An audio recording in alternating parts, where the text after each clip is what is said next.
If you answer yes to at least one of the aggravating factors listed in Section A or Section B, please proceed to Section C. C, sufficiency of the aggravating factors. 1, reviewing the aggravating factors that we unanimously found to be established beyond a reasonable doubt in Section A, as they apply to Kenyatta Barron. We, the jury, unanimously find the aggravating factors are sufficient to warrant a possible sentence of death. Yes. 2, reviewing the aggravating factors that we unanimously found to be established beyond a reasonable doubt in Section B, as they apply to Ronnie Oneal. We, the jury, unanimously find the aggravating factors are sufficient to warrant a possible sentence of death. Yes. D, mitigating circumstances. One or more individual jurors find that one or more mitigating circumstances was established by the greater weight of the evidence. Yes. Eligibility for the death penalty for count 1, Kenyatta Barron. We, the jury, unanimously find that the aggravating factors that were proven beyond a reasonable doubt in Section A outweigh the mitigating circumstances established Section D above as to count 1. No. F, eligibility for the death penalty for count 2, Ronnie Oneal. We, the jury, unanimously find that the aggravating factors that were proven beyond a reasonable doubt in Section B outweigh the mitigating circumstances established Section D above as to count 2. No. If your vote to impose death is less than unanimous, the trial court shall impose a sentence of life without the possibility of parole. Dated this 25th day of June, 2021, signed by the foreperson. All right, I'm now going to poll the jury.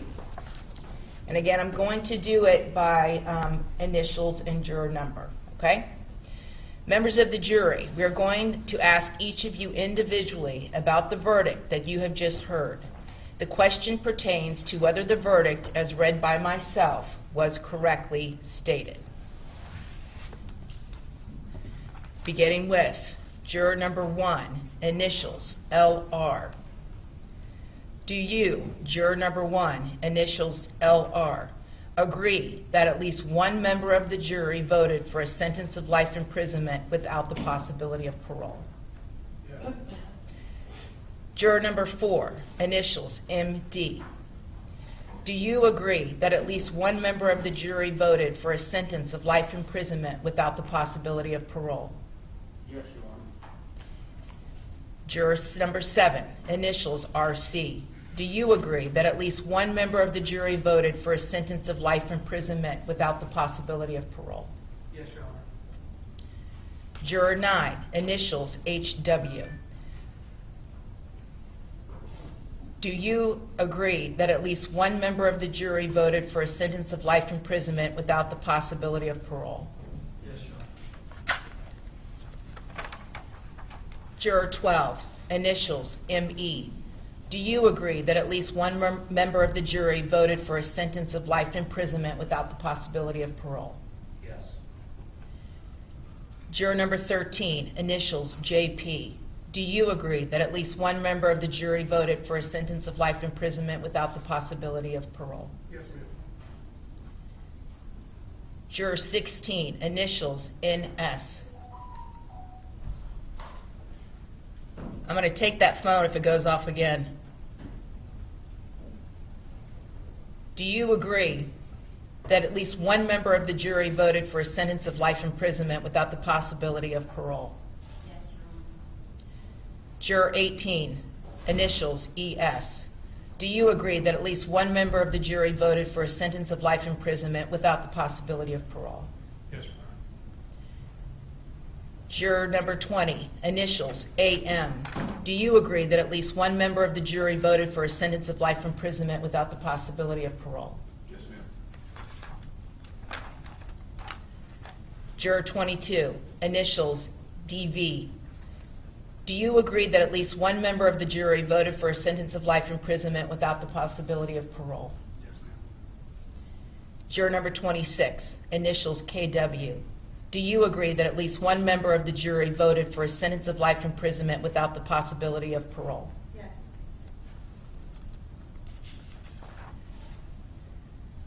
Juror 34, initials CLC. Do you agree that at least one member of the jury voted for a sentence of life imprisonment without the possibility of parole? All right, so I've got one set of final formal instructions to read to you all. Ladies and gentlemen, I wish to thank you for your time and consideration of this case. I also wish to advise you of some very special privileges enjoyed by jurors. No juror can ever be required to talk about the discussions that occurred in the jury room except by court order. For many centuries, our society has relied upon juries for consideration of difficult cases. We have recognized for hundreds of years that a jury's deliberations, discussions, and votes should remain their private affair as long as they wish it. Therefore, the law gives you a unique privilege not to speak about the jury's work. Although you are at liberty to speak with anyone about your deliberations, you are also at liberty to refuse to speak to anyone. A request to discuss either your verdict or your deliberations may come from those who are simply curious, from the media, from the attorneys, or elsewhere. It will be up to you to decide whether to preserve your privacy as a juror. Now, we've had this discussion about your identities, and I have ordered the media not in any way to disclose your identities, not your visual identity, not your names, and they will not do so. I've also put under seal your personal identifying information as far as names, addresses. Now, I don't want to mislead you that this will forever be locked down. If at some point in the future the media wants to get the information, they do have the right to come into court and ask for it pursuant to the First Amendment. So I just want you to know that. But that's not going to happen anytime soon. So I just want you all to be aware. On a more personal note, I really don't have the words to thank you all for your service. I really don't have the words. There are no tougher cases in our entire judicial system than the one you all agreed to serve on. Our entire community is indebted to you for your willingness to serve and for making these tough decisions in these terrible cases. And I just want to commend all of you. And we live in really such a polarizing time. And whenever I look and I see a jury such as yourselves, individuals from all different types of backgrounds, different genders, different socioeconomic levels, different races, it really, really reminds me of the faith that we should all have in the people of our community and the people of this country. Because you all come together from your various different backgrounds and experiences, and you work together to reach really, really difficult decisions on very difficult cases. So you all should go home tonight and feel extremely proud of yourself as citizens, because you've done an incredible service for all of us, and we are all so very grateful. So, your jury service is now concluded. So you'll never again hear me say that you can't talk to anyone about the case. As I told you, you're welcome to talk to anybody that you wish to. You also can tell people, you know what, maybe some other time, but not right now. All right? Very safe travels. I wish each of you the very best. Thank you. All rise.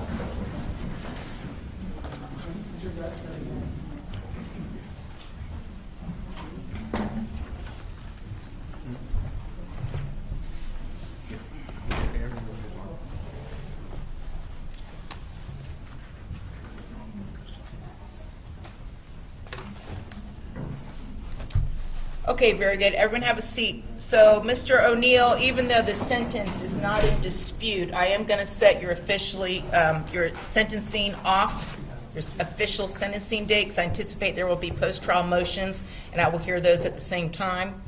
I do want to let the victim's family know that I am also going to set off the sentencing date because I know the rules constrain you all with regard to the victim impact statement and what you can really or were able to say to the jury.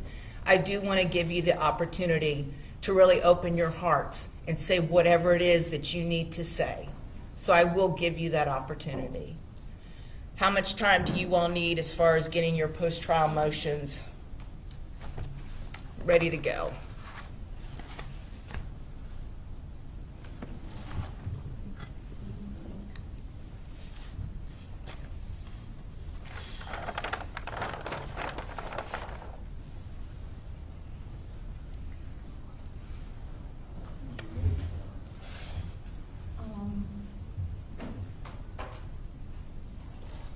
What kind of time frame was Your Honor looking at? Like 30 days or so.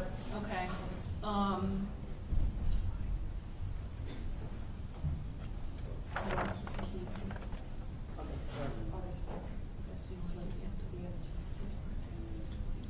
July 26th. Mr. O'Neill, please, not now. Please don't start. July 26th. Okay. Does that work for you all in the afternoon? I understand, but I can hear you, and I'm trying to talk to your counsel right now. Yes, we can do it in the afternoon. Yes, Your Honor. Okay, so we're going to set off sentencing. Does that work for the victim's family? July 26th at 1:30?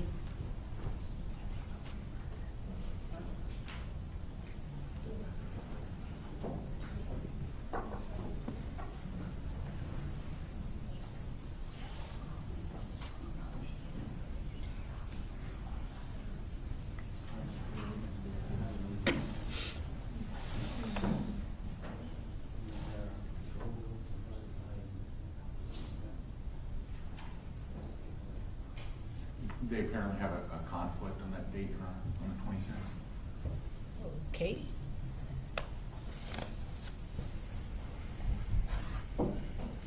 So, July 23rd?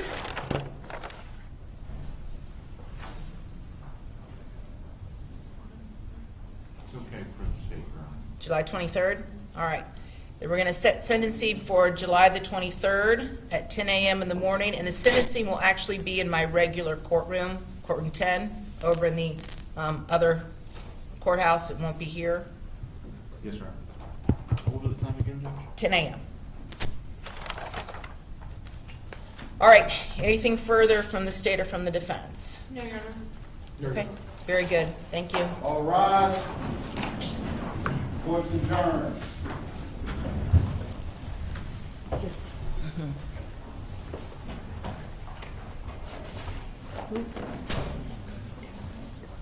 Yeah, that's fine.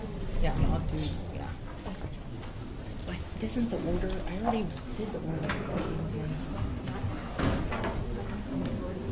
It's gotta be that. Yeah. Okay, all right, that's fine. For now, just go ahead and do it, and then I'll, because the order may not get done today. Yeah.